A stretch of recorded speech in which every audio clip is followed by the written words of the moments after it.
देखिए ये ट्रांसफार्मर, इसमें कोई मूवमेंट करने वाला भाग होता है? तो यही है ट्रांसफार्मर। और जो उतना बड़का झंझट देख रहे थे ना, वो कपड़ा पहन ले। ट्रांसफार्मर वोल्टेज को बढ़ा भी सकता है और घटा भी सकता है। ट्रांसफार्मर के अंदर एक ऑयल भरा होता है जिसे कहते हैं नेफ्था ऑयल। ट्रांसफार्मर के पास जाइएगा तो एक आवाज आएगा। इसका कोर जो बीच वाला है किस चीज का होता है? नर्म लोहा। अब इसको खुले में छोड़ दीजिएगा, बारिश उरिश आ गया, भीग गया, पानी लग गया तो आपस में टच हो जाएगा तो ब्लास्ट हो जाएगा और उसका फेज निकाल दिया गया बाहर। 1 2 3 टर्मिनल निकाल दिया। और इसमें क्या भर देंगे? ऑयल। ऑयल भरना जरूरी है या नहीं है? ऑयल नहीं भरेंगे तो दिक्कत हो जाएगा। तो इसमें हम लोग क्या भर देते हैं? लबालब ऑयल भर देते हैं। या गर्मी के दिन में अगर ये खौलने लगे तो ठंडी के दिन में जब ये बैठेगा तो खाली जगह को पूरा कर देगा या आधा आके, और गर्मी के दिन में खोलेगा तो ये जाके उसको कर देगा। ब्लास्ट नहीं होगा, ब्लास्ट नहीं होगा। ब्लास्ट हो गया तो दिक्कत हो जाएगा। फार्मर एक स्टैटिक डिवाइस है। कैसा है? स्टैटिक डिवाइस है। स्टैटिक मतलब स्थिर रहता है, इसमें कोई मूविंग पार्ट नहीं होता। तो ट्रांसफार्मर में एक स्थैतिक यानी स्टैटिक डिवाइस है, इसमें किसी भी तरह का मूविंग पार्ट नहीं होता है। ट्रांसफार्मर जो होता है ना, ये हमेशा वर्क करता है तो ये पावर को कांस्टेंट रखता है। किसे कांस्टेंट रखता है? पावर कांस्टेंट रखता है। तो पावर का फॉर्मूला होता है P बराबर I इंटू भी। P बराबर I भी, P बराबर I भी। अब तुम ध्यान से देखो, P बराबर I भी। अब आपका ट्रांसफार्मर का कहना है कि हम पावर को कांस्टेंट रखेंगे, पावर को बढ़ने घटने नहीं देंगे। तो इससे क्या होगा कि अगर आप वोल्टेज बढ़ाएंगे तो पावर को कांस्टेंट रखने के लिए ये धारा को घटा देगा, तभी ना ये कांस्टेंट रह पाएगा। इसका कहना है कि पावर को हम ना बढ़ने देंगे ना घटने देंगे, और आप इधर वोल्टेज बढ़ाइएगा तो वोल्टेज बढ़ाएंगे तो धारा घटा देगा। लेकिन अगर मान के चलिए आपने वोल्टेज घटाया तो धारा बढ़ा देगा, धारा बढ़ा दे। तो ट्रांसफार्मर का काम होता है कि पावर कांस्टेंट रखना। इसी वजह से वह धारा और वोल्टेज के साथ रिलेशन रखता है। अगर धारा बढ़ाएगा तो वोल्टेज घटाएगा, धारा घटाएगा तो वोल्टेज बढ़ा देगा। लेकिन ट्रांसफार्मर को अगर आप बात करें तो काम किस पे करता है? तो ट्रांसफार्मर का मेन वर्किंग होता है वोल्टेज कंट्रोल। क्या काम होता है? Voltage control. ये वोल्टेज को बढ़ा सकता है या घटा सकता है, जिस कारण धारा भी बढ़ और घट जाती है। लेकिन कांस्टेंट क्या रहेगा? पावर। कांस्टेंट क्या रहेगा? पावर। और आवृत्ति चेंज नहीं होती है, आवृत्ति चेंज नहीं होती है। ट्रांसफार्मर जब भी काम करेगा एसी करंट पे काम करेगा, डीसी करंट दे देंगे ट्रांसफार्मर जल जाएगा। ट्रांसफार्मर डीसी करंट पे काम नहीं कर सकता। ट्रांसफार्मर जब भी काम करेगा एसी करंट पर काम करेगा। किसी को कोई दिक्कत? ट्रांसफार्मर किस पे काम करेगा? AC current. एसी करंट पर काम करता है। ट्रांसफार्मर वोल्टेज को बढ़ा भी सकता है और घटा भी सकता है। ट्रांसफार्मर के अंदर एक ऑयल भरा होता है जिसे कहते हैं नेफ्था ऑयल। ट्रांसफार्मर में कौन सा ऑयल? Naphtha oil. बहुत भारी ऑयल होता है और उसमें इंसुलेशन का भी काम करता है ट्रांसफार्मर का ऑयल। ट्रांसफार्मर के पास जाइएगा तो एक आवाज आएगा, एक साउंड आएगा जिसे हमिंग साउंड कहते हैं। क्या कहेंगे?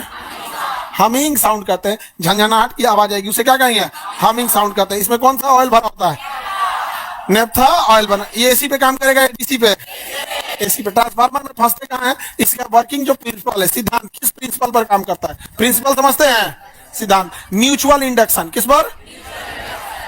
Mutual induction.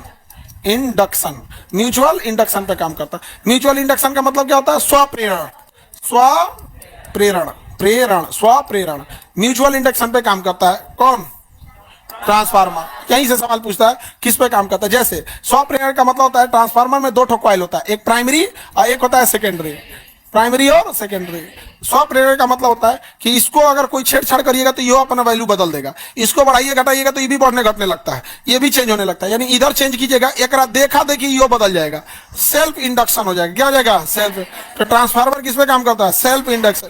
इसके लिए 2 कॉइल का जरूरी होना है, प्राथमिक और द्वितीयक, first and second, primary and secondary. एगो पे काम करेगा तो इंडक्शन होगा ही नहीं। इसके बीच में नर्म लोहा भर दिया जाता है। क्या भर दिया जाता है? नर्म लोहा। तो ट्रांसफार्मर के बीच वाले भाग को हम ट्रांसफार्मर का कोर कहते हैं। क्या कहते हैं? कोर। तो कोर में क्या भरा जाता है?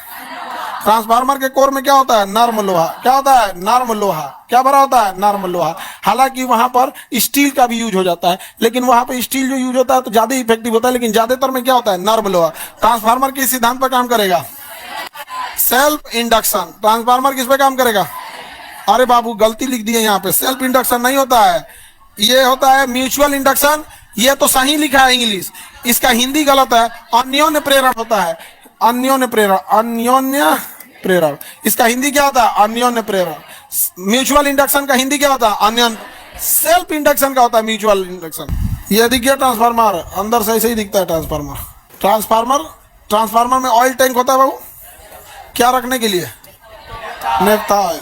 ट्रांसफार्मर के अंदर कौन सा ऑयल भरा होता है? Naphtha oil.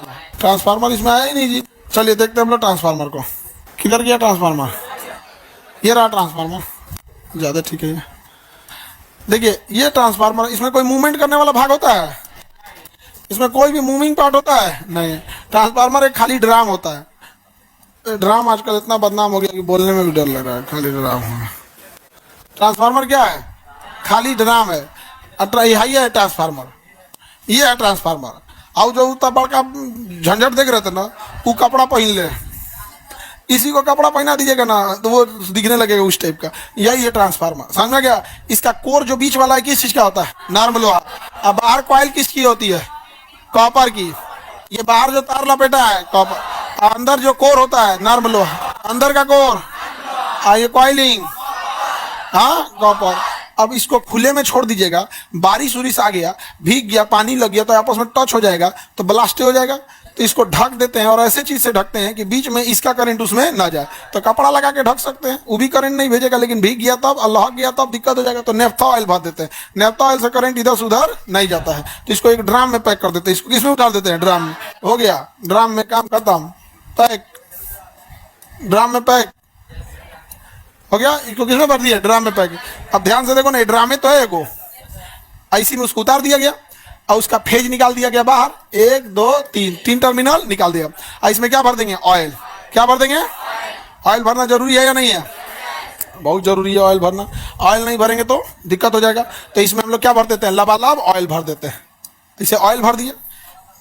अब देखो, जब हम इसमें ऑयल भरेंगे तो एक टाइम आएगा कि ये ऑयल हल्का सा उड़ जाए, कम हो जाए, कम हो सकता है ऑयल भाई, कुछ समय के बाद तो ऑयल उड़ जाएगा। तो इसलिए इसमें ना एक एक्स्ट्रा ऑयल का टैंक भरते हैं, इसे बैलेस्ट टैंक कहते हैं। क्या कहते हैं? Ballast tank. कौन सा टैंक? बैलेस्ट टैंक रखते हैं। समझ में आ रहा है कि नहीं आ रहा है? कौन सा टैंक? बैलेस्ट टैंक रखते हैं कि जब इसमें फ्यूल कम होगा तो इसमें जो भरा रहेगा वो इसमें से वापस आके इसमें कम। समझ में गया? या गर्मी के दिन में अगर ये खौलने लगे, क्या लगे? खौलने लगे, तो इसमें इसका तेल वापस किसमें जाएगा? बैलेस्ट। इसलिए बैलेस्ट टैंक को पूरा नहीं भरा जाता है, बैलेस्ट टैंक को आधा भरा जाता है। जब आप ट्रेड पढ़िएगा, ट्रेड, तो उसमें इसको पढ़ना होगा कि इसका एक एक पार्ट पुर्जा अभी के हिसाब से जो आपका काम है वो यहां तक का है, मतलब ये सब ये। लेकिन जो ट्रेड पढ़ेंगे उनमें पूरा पढ़ना पड़ेगा कि बुकुज रिले का काम क्या होता है, मर्करी कोलिंग उसमें क्या करेंगे, हमिंग साउंड को रोकने के लिए क्या किया जाता है, सबका अलग अलग टर्मिनल यूज क्या है। तो बताइए, बैलेस्ट टैंक को पूरा भरा जाता है या आधा? पूरा क्यों नहीं भरते? एक्सपेंशन के लिए जगह मिल जाए। एक्सपेंशन के लिए क्या मिल सके? एक्सपेंशन के लिए क्या चाहिए भैया? उसको जगह चाहिए कि नहीं चाहिए? तो इस एक्सपेंशन के लिए से जगह चाहिए। तो इसका अगर ऑयल भर जाएगा तो एक्सपेंस होने मतलब फैलने के लिए कहाँ चला जाएगा? बैलेस्ट टैंक में। अब बैलेस्ट टैंक कैसा भरा होता है? आधा। तो ठंडी के दिन में जब ये बैठेगा तो खाली जगह को पूरा कर देगा या आधा आके, और गर्मी के दिन में खोलेगा तो ये जाके उसको कर देगा। ब्लास्ट नहीं होगा, ब्लास्ट नहीं होगा ना, ब्लास्ट हो गया तो दिक्कत हो जाएगा। ब्लास्ट ना हो इसलिए इसके बाद एक बार देखिएगा ना, एग्जॉस्ट के लिए दिया रहता है यहाँ पे बैलेस्ट टैंक। समझ में आ गया? बैलेस्ट टैंक में एक और चीज का ध्यान रखा जाता है, हम लोग यहाँ पर मॉइस्चराइजर को कंट्रोल करने के लिए यहाँ देखिए एक ट्रैप लगा देते हैं कि जब हवा इधर से जाए तो इसमें जेल होता है जिसमें हवा की नमी स्टोर हो जाए। समझ में आ गया? किसी को दिक्कत? ट्रांसफार्मर में ये चीज ध्यान रखा जाता है कि सेकेंडरी कॉइल में कितना है, प्राइमरी से हमें उतना मतलब नहीं है, सेकेंडरी में कितना है। जैसे ये प्राइमरी कॉइल है, ये क्या है? नॉर्मल लोहा। ये कौन सा कॉइल है? सेकेंडरी। तो जब कभी सेकेंडरी कॉइल में फेरों की संख्या ज्यादा हो तो इसे कहेंगे स्टेप अप। स्टेप अप, ये हो गया स्टेप अप। अब ये जो स्टेप अप ट्रांसफार्मर होते हैं, इनका काम क्या होता है समझिएगा, ये वोल्टेज को बढ़ा देते हैं। किसे बढ़ाएगा? वोल्टेज को बढ़ा देगा, लेकिन धारा को घटा दो। ये तो ऑब्वियस बात है भाई, क्योंकि पावर को क्या रखना है? कांस्टेंट। तो जैसे वोल्टेज बढ़ाएगा धारा क्या करेगा? घटा दो। वोल्टेज बढ़ाएगा तो धारा घटा दो, वोल्टेज बढ़ाएगा तो धारा घटा दो। वही अगर हम देखेंगे इसको, देखो ये कौन सा कॉइल है? प्राइमरी। ये कोर नॉर, ये सेकेंडरी हो गया। बताइए सेकेंडरी कॉइल में फेरों की संख्या ज्यादा या कम? किससे तुलना करेंगे? प्राइमरी से। तो अगर सेकेंडरी कॉइल में फेरों की संख्या कम रहेगी तो इसे हम स्टेप डाउन ट्रांसफार्मर कहते हैं। क्या कहेंगे? Step down. अब जो ये स्टेप डाउन ट्रांसफार्मर है ये तो हमेशा काम करता है वोल्टेज के लिए, तो ये वोल्टेज को क्या करेगा? वोल्टेज को कम कर देगा, वोल्टेज को कम कर, जिस वजह से ये धारा को बढ़ा देगा, धारा यानी करंट को बढ़ा देगा, करंट को बढ़ा देगा। किसी को कोई दिक्कत? ट्रांसफार्मर कितने टाइप के? स्टेप अप और स्टेप अप वोल्टेज को, step down, step up, step down. Step up के दूसरी कुंडली में फेरों की संख्या ज्यादा, स्टेप डाउन के दूसरी कुंडली में फेरों की संख्या कम। बीच का कोर नर्म लोहा, ऑयल, सेल्फ इंडक्शन या म्यूचुअल इंडक्शन। म्यूचुअल के लिए, इंडक्शन के लिए जरूरी है कि दोनों कॉइलों की संख्या सेम नहीं होनी चाहिए। अगर सेम हो गया तो म्यूचुअल इंडक्शन नहीं होगा। तो क्या अगर दोनों कुंडली में फेरों की संख्या समान हो सकती है? हो गई तो काम करेगा। एसी सप्लाई या डीसी? एसी। जो बिजली घर में ट्रांसफार्मर होता है वो होता है स्टेप अप। जो दूर शहरों में बिजली भेजने के लिए होता है उसका होता है स्टेप अप। लेकिन जो हमारे मोहल्ले में ले आके लगाता है होता है स्टेप डाउन। ले आके उसको कम करके हम लोग को देता है, ज्यादा करके देते तो तरतरा जाएगा, घर में हो जाएगा।